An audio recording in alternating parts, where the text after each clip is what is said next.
నాయకులకు అదేవిధంగా స్థానిక ఉప్పల్ అసెంబ్లీ నాయకులకు చిలుక నగర్ ప్రాంత నాయకులకు ప్రతి ఒక్కరికి నేను అభినందనలు తెలియజేస్తున్నాను.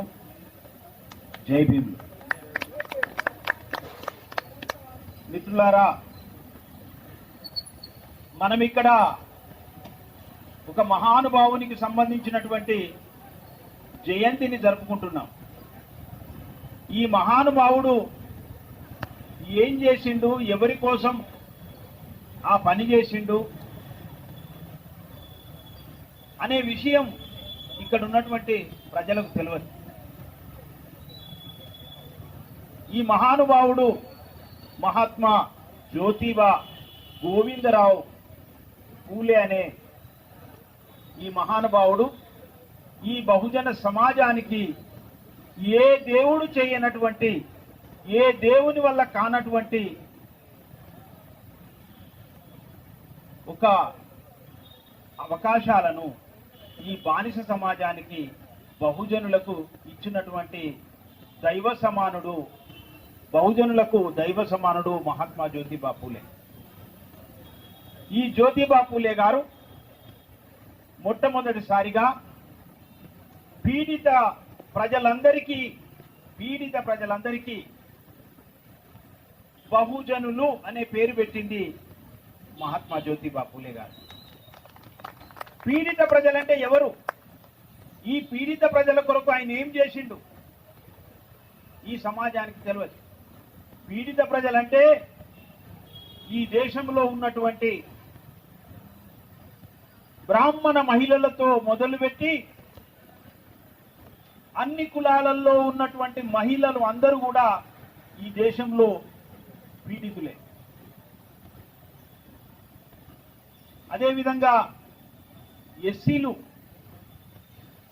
ఎస్టీలు, బీసీలు, మత మైనారిటీలు, అగ్రకులాలలో ఉన్నటువంటి పేదలు,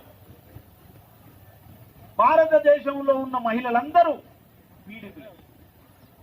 ఇలాంటి పీడిత ప్రజల కోసం ఆ మహానుభావుడు మహాత్మా జ్యోతిబా పూలే గారు ఒక మహోన్నతమైన పోరాటాన్ని చేసిండు. జంతువుల కంటే హీనంగా చూడబడుతున్నటువంటి ఈ ప్రజల కోసం, వీళ్ళను మనుషులుగా మార్చడం కోసం, వీళ్ళందరికీ సోయి తీసుకురావాలని ఒక ప్రయత్నం చేసిండు. ఈ సోయి తీసుకురావడం కోసం ఆయన తన జీవితం మొత్తం అర్పించండి. ఆయన బీసీ కులంలో పుట్టిండు మహాత్మా జ్యోతిబా పూలే గారు. బీసీ కులంలో పుట్టిన మహాత్మా జ్యోతిబా పూలే గారు బ్రాహ్మణ మహిళల కోసం పోరాటం చేసిండు, రెడ్డి మహిళల కోసం పోరాటం చేసిండు, వెలమ మహిళల కోసం పోరాటం చేసిండు, బీసీ మహిళల కోసం పోరాటం చేసిండు. అదేవిధంగా అంటరాని మహిళల కోసం, ముస్లిం, క్రైస్తవ అన్ని మత మైనారిటీలలో ఉన్న మహిళల కోసం పోరాటం చేసిండు. ఈ విషయం మన ప్రజలకు తెలియదు.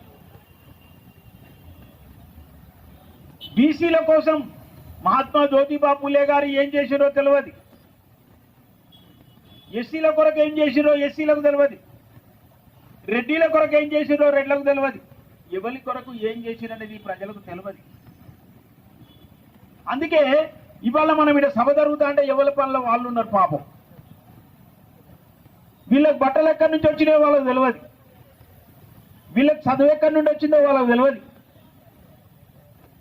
ఇవన్నీ తెలియకుండానే ఈరోజు ఏమైతుందంటే దాన్ని తెలుసుకోకపోవడం వల్ల భారతదేశంలో ఉన్నటువంటి ఈ బహుజనులు, ఈ బీసీలు, ఎస్సీలు, ఎస్టీలు, మత మైనారిటీలు, అగ్రకులాలలో ఉన్న పేదలు, మహిళలు ఈరోజు మళ్ళీ వెనకటి రోజులు బానిసత్వంలోకి మళ్ళీ వెళుతున్నారు. ఎందుకు అనంటే వీళ్లకు సొయి రాలే. ఈ మధ్యలో మీరు చూసినట్లయితే కల్వకుంట్ల కవిత గారు